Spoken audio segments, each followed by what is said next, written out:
Hi friends, ನಾನು ನಿಮ್ಮ ಲಿಖಿತ್ ಶೆಟ್ಟಿ. ಎಲ್ರಿಗೂ ಮತ್ತೊಂದು ವಿಡಿಯೋಗೆ ಸ್ವಾಗತ. ಒಂದು ಇಂಟ್ರೆಸ್ಟಿಂಗ್ ಅಪ್ಡೇಟ್ ಬಂದಿದೆ. ಸೊ ಅದೇನು ಅಂತ ಹೇಳ್ತೀನಿ. ಅದಕ್ಕಿಂತ ಮುಂಚೆ ನೀವೇನಾದ್ರೂ ನಮ್ಮ ಚಾನಲ್ಗೆ ಹೊಸಬ್ರಾಗಿದ್ರೆ ಈಗಲೇ ಸಬ್ಸ್ಕ್ರೈಬ್ ಮಾಡ್ಕೊಳ್ಳಿ, ಬೆಲ್ ಐಕನ್ ಕೂಡ ಕ್ಲಿಕ್ ಮಾಡಿ. ಫೈನಲಿ ಬಿಗ್ ಬಾಸ್ ಕಡೆಯಿಂದ ಅಫಿಷಿಯಲ್ ಆಗಿ ಅಪ್ಡೇಟ್ ಬಂದಿದೆ. ಇಷ್ಟು ದಿನ ಎಲ್ಲ ತಲೆ ಗುಳ ಬಿಟ್ಕೊಂಡು ಅವರ ಇವರ ಅಂತ ಒಳ್ಳೆ ಐಪ್ ಕ್ರಿಯೇಟ್ ಮಾಡಿದ್ರು.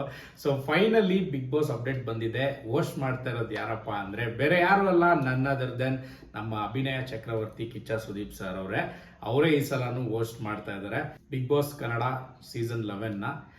ಅಂಡ್ ರೀಸೆಂಟ್ ಆಗಿ ಒಂದು ಪ್ರೋಮೋ ಬಿಟ್ಟಿದ್ದಾರೆ. ಆ ಪ್ರೋಮೋ ನೋಡಿದ್ರೆ ಸಕ್ಕತ್ತಾಗಿ ಕಾಣಿಸ್ತಾ ಇದ್ದಾರೆ. ಅದರಲ್ಲಿ ಅವರ ಹೈಟು, ಆ ಲುಕ್ಕು ಮತ್ತೆ ಪ್ರೋಮೋನ ತುಂಬಾನೇ ಡಿಫ್ರೆಂಟ್ ಆಗಿ ಮಾಡಿದ್ದಾರೆ. ನನಗಂತೂ ಸಿಕ್ಕಾಪಟ್ಟೆ ಇಷ್ಟ ಆಯಿತು. ಫಸ್ಟ್ ಯಾವುದೋ ಮೂವಿ ಇದು ಏನಾದರೂ ಪ್ರೋಮೋ ಬರ್ತಾ ಇದೆಯಾ ಅನ್ನೋ ಥರ ಫೀಲ್ ಆಯಿತು. ಬಟ್ ನೋಡಿದ್ರೆ ಬಿಗ್ ಬಾಸ್ದು ಕ್ವಾಲಿಟಿ ಅಂತೂ ಸಕ್ಕತ್ತಾಗಿದೆ. ಆ್ಯಂಡ್ ಅದರಲ್ಲಿ ಒಂದು ಡೈಲಾಗ್ ಬರುತ್ತೆ, 10 ವರ್ಷದಿಂದ ಒಂದು ಲೆಕ್ಕ ಆ್ಯಂಡ್ ಇನ್ಮೇಲಿಂದ ಒಂದು ಲೆಕ್ಕ ಅಂತ. ಸೊ ಅದು ನೋಡಿ ಖುಷಿ ಆಯಿತು. ಆ್ಯಂಡ್ ಇನ್ನೊಂದು ರಿವೀಲ್ ಮಾಡಿದ್ದಾರೆ. ಏನಪ್ಪಾ ಅಂತಂದರೆ ಬಿಗ್ ಬಾಸ್ ಸ್ಟಾರ್ಟ್ ಆಗ್ತಿರೋದು ಸೆಪ್ಟೆಂಬರ್ 29ರಿಂದ. ಸೊ ಆಲ್ರೆಡಿ ಕೆಲವೊಬ್ರು ಇದ್ರ ಬಗ್ಗೆ ಎಲ್ಲ ಹೇಳಿರ್ಬೋದು, ಏನ್ ಗುರು ಇದೆಲ್ಲ ನಮ್ಗೆ ಗೊತ್ತು, ಇವಾಗ ಹೇಳ್ತಾ ಇದೆಯಾ ಅಂತ ನೀವು ಹೇಳ್ಬೋದು. ಬಟ್ ಏನೇ ಇದ್ರೂ ಅಫಿಷಿಯಲ್ ಆಗಿ ಬಂದಾಗ ತಿಳಿಸೋದು ಒಂದು ಒಳ್ಳೆ ವಿಷಯ. ಮುಂಚೆ ನಾವು ಗೆಸ್ ಮಾಡ್ಬೋದು ಹಿಂಗಿರ್ಬೋದಾ ಹಂಗಿರ್ಬೋದಾ ಅಂತ, ಬಟ್ ಅಫಿಷಿಯಲ್ ಆಗಿ ಬಂದಾಗ ಅದನ್ನ ಹೇಳೋದು ತುಂಬಾ ಇಂಪಾರ್ಟೆಂಟ್ ಆಗುತ್ತೆ. So officially confirm Sudeep sir ಇರ್ತಾರೆ. ಮತ್ತೆ ಬಿಗ್ ಬಾಸ್ ಬಂದು 29ಕ್ಕೆ ಶುರು ಆಗ್ತಾ ಇದೆ. ಇನ್ಮೇಲೆ ಕಂಟೆಸ್ಟೆಂಟ್ಗಳು ಯಾರಿರ್ಬೋದು ಅನ್ನೋದು ಶುರುವಾಗುತ್ತೆ. ಓಕೆನಾ? ಸೊ ಹೆಂಗಿರುತ್ತೆ ಏನು ಅಂತ ನೋಡೋಣ.